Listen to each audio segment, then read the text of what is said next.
আমি থাকিম নহলে তেওঁলোক থাকিব অসমীয়াই কিমান আঁতৰি আহিব ধুবুৰীৰ পৰা আঁতৰি আহিল বৰপেটাৰ পৰা আঁতৰি আহিল বঙাইগাঁৱৰ পৰা আঁতৰি আহিল ধিঙৰ পৰা আঁতৰি আহিল ৰূপহীৰ পৰা আঁতৰি আহিল দলগাঁৱৰ পৰা আঁতৰি আহিলে তেজপুৰৰ পৰা আঁতৰি আহিলে নাওবৈচাৰ পৰা আঁতৰি আহিলে যোৱা ৭৫টা বছৰত অসমীয়াই মাত্ৰ আঁতৰি আহিছে আমাৰ সভ্যতাৰ পীঠস্থানসমূহ তাৰ পৰা আমি বিদায় লৈছো ভাৰতীয় জনতা পাৰ্টিৰ শাসনকাল প্ৰথমবাৰ যি গৰুখুটিত অসমীয়া যুৱকৰ তেজেৰে কোনোবাই ফাকুৱা খেলিছিল আজি তেওঁলোকক আমি তাৰ পৰা বিদায় দিছো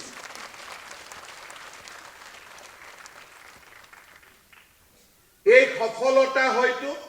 বহুত ডাঙৰ সফলতা নহব পাৰে কিন্তু অসমীয়াই যে যুঁজিব পাৰে তাৰ প্ৰথমবাৰলৈ মানুহৰ মাজত ধাৰণাৰ সৃষ্টি হৈছে আজি প্ৰথমবাৰ যেতিয়া আমি এভিকশ্যনৰ ফালে যাওঁ কোনেও যুঁজিব সাহ নকৰে ৰাতিপুৱাই কাপোৰ কানি লৈ তেওঁলোক দুদিন আগতে ওলাই যায় কাৰণ কৰবাত নহয় কৰবাত কোনোবাৰ নহয় কোনোবাৰ মনত এটা ধাৰণাৰ সৃষ্টি হৈছে যে অসমীয়া এতিয়া যুঁজিবলৈ ভয় নকৰে অসম সচিবালয় মই যোৱা ২৫ বছৰ বহিছো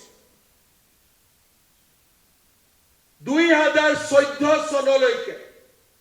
দিনত কমসে কম ৫,০০০ মানুহ আহিছিলে এই অচিনাকি লোকসকল আজি অসম সচিবালয় ৰুমে ৰুমে ঘূৰক এজনো অচিনাকি মানুহ অতিথি হৈ অহা দেখা নাপাব আজি কৰবাত বৰাকত বঙালী হিন্দু অসমত অসমীয়া আৰু আন জাতি সত্তাসমূহে কৰবাত যেতিয়া নিৰাপত্তা অনুভৱ কৰে তেওঁলোকৰ বাবে এটা ঠিকনা এটা আছে এটা আশ্ৰয় আছে সভ্যতাৰ যুঁজত আটাইতকৈ ডাঙৰ ক্ষতি কোনে কৰে যেতিয়া মোগল আৰু ৰাজপুতৰ যুদ্ধ হৈছিল মোগলে ৰাজপুতক হৰুৱাব পৰা নাছিল সভ্যতাৰ যুঁজত আটাইতকৈ আমাৰ শত্ৰু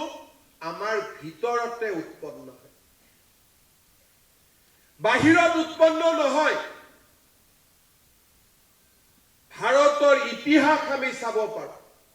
ভাৰতীয়সকল কেতিয়াও পৰাজিত হোৱা নাছিল কিন্তু যেতিয়া কোনোবা ৰজাৰ মন্ত্ৰীয়ে ৰজাক যেতিয়া বিত্ৰে কৰিছিলে কোনোবা যেতিয়া শাসনত থকা উন্নত ব্যক্তি মোগলৰ ওচৰত বিক্ৰী হৈছিল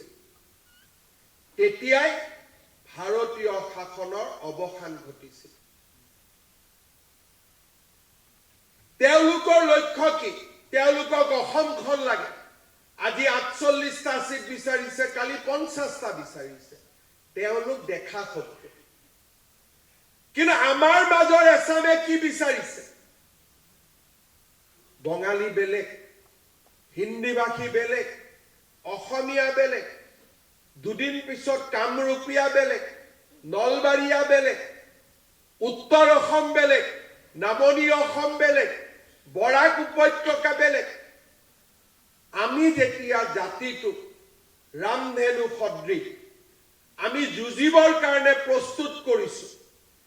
তেওঁলোক সিমানেই সক্ৰিয় যে কেনেকৈ আমাৰ জাতি সত্তাৰ মাজত সংঘাত সৃষ্টি কৰিব পাৰে কেনেকৈ এজন এজনকৈ আমাৰ জাতি অসমীয়া লোকসকলৰ মাজত আমি কাজিয়া কৰিম বঙালীৰ বিপক্ষে হিন্দীভাষীৰ বিপক্ষে আৰু যেতিয়া আমি নিজৰ কাজিয়াত ব্যস্ত থাকিম প্ৰতিদিনে 40% 42% হ'ব 42-44% যিসকল মানুহে অসমীয়া বিহাৰী অসমীয়া বঙালীৰ সংঘাতত ৰাতিৰ ভিতৰতে তৎপৰ হৈ উঠে, কেতিয়াবা তেওঁলোকক অবৈধ বাংলাদেশী মিয়াৰ বিৰুদ্ধে